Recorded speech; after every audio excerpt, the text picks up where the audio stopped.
ঢাকায় ৭ই মার্চের ভাষণ বাজানোকে কেন্দ্র করে ঘটেছে উত্তেজনাকার ঘটনা। বঙ্গবন্ধুর ঐতিহাসিক ভাষণ মাইকে বাজানো হয়েছিল, আর তখনই শুরু হয় তর্ক বিতর্ক।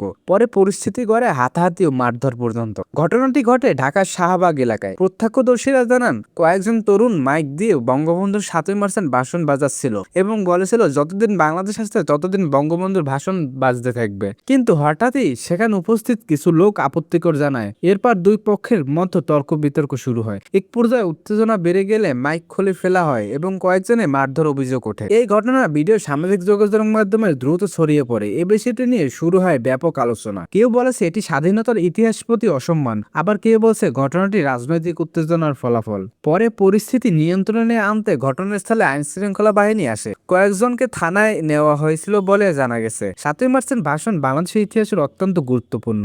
১৯৭১ সালে এই দিনে বঙ্গবন্ধু জাতিকে স্বাধীনতার ঘোষণার প্রস্তুত হওয়ার আহ্বান জানিয়েছিলেন। ৭ই মার্চের ভাষণ বাংলাদেশের ইতিহাসের অত্যন্ত গুরুত্বপূর্ণ। ১৯৭১ সালে এই দিনে বঙ্গবন্ধু জাতিকে স্বাধীনতার জন্য প্রস্তুত হওয়ার আহ্বান জানিয়েছিলেন। তাই এই ভাষণ বাজানোকে কেন্দ্র করে এমন ঘটনা নতুন করে আলোচনা তৈরি করছে সারা দেশ। আপনার কি মতামত কমেন্টে জানাতে ভুলবেন না।